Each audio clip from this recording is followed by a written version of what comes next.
Hare Krishna. Namaste.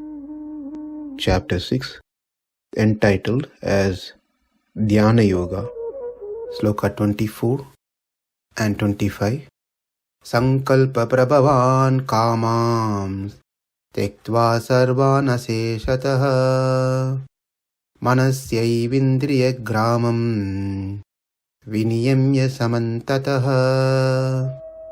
śanair uparamed buddhyā dhṛti-gṛhītayā ātma-saṁsthaṁ manaḥ kṛtvāna kiñcid api cintayet. One should engage oneself in the practice of yoga with determination and faith and not be deviated from the path. One should abandon without exception all material desires born of mental speculation and thus control all the senses on all sides by the mind. Gradually, step by step, one should become situated in trance by means of intelligence sustained by full conviction. And thus, the mind should be fixed on the self alone and should think of nothing else. In the previous part, we saw the connection from the previous slokas to these two slokas. Here, saṅkalpa-prabhavān kāmāṁs, tyaktvā, means renouncing all desires as born. Manasaivendriya of mind should be renounced, because mind is the chief agent or agency behind all these desires or karma. And the way it has to be given up is aśeṣataḥ, without any trace. Now let's understand about this karma. Karma means desire, from which comes happiness and distress. So this karma are of two types that happens. One happens through sparsha-jha, another one is saṅkalpa-jha. Saṅkalpa-jhas, those arise from our mind due to our sense of attachment or detachment that causes happiness or distress. When we have that object, it is attached. When the object is removed, we become detached, not voluntarily. The object is detached from us. So in both these cases, it creates an emotion in mind.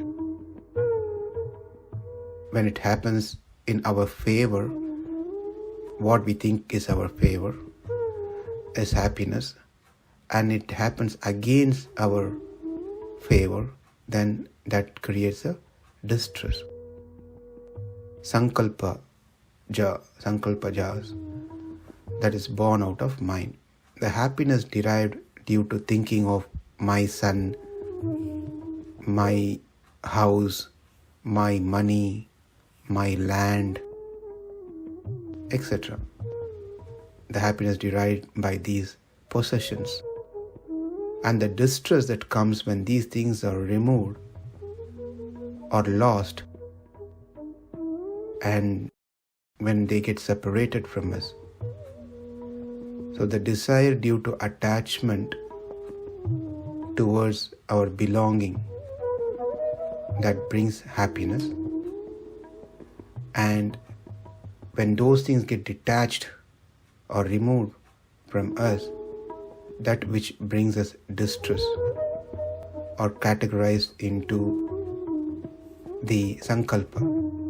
Saṅkalpas here plays a different meaning, that is, which arises, the happiness and distress that arises in one's mind. Whereas sparsha-jha, those happiness and distress that born of contact between the senses and sense object. The previous one is only on the mental level, that one derives happiness or distress.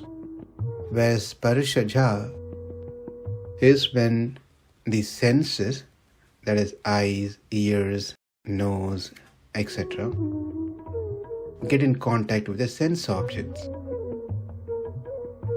Example, the pleasure that one gets by taking a cold water shower on a summer, and a distress that one get when someone takes hot water shower on a summer, or a person whose tongue get happiness, pleasure by eating a palatable food. A person who become distressed, unhappy when he is not getting that food or eating something which is not palatable. Out of these two types, the desire caused by mind can be renounced by proper determination, by properly training the mind, by giving proper instruction. And the benefit that one derives through focusing on the self can be taught to the mind. The happiness and distress that happens on the mental level is simply due to one's own karma. When one knows this, they will renounce both the happiness and distress that derives on mental platform.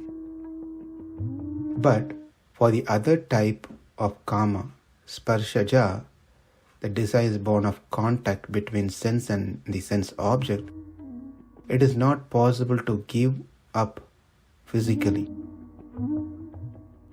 If I walk out on the street or on a park, I get a cool breeze. I feel the cool air, which cannot be stopped. That feeling, that coolness cannot be renounced.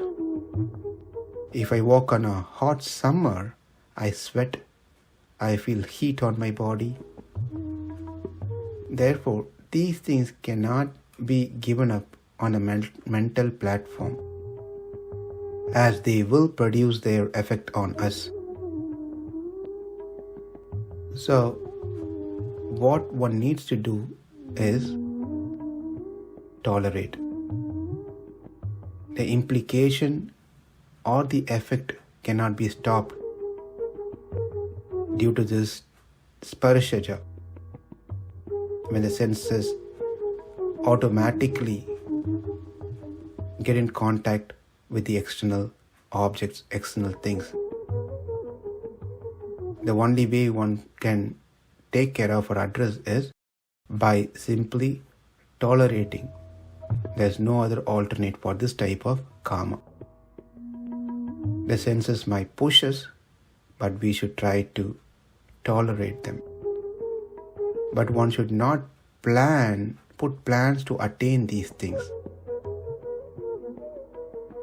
for attaining some pleasure. But when it happens by itself, one tries not to dwell into it, but tolerate the situation. Namaste. Hare Krishna.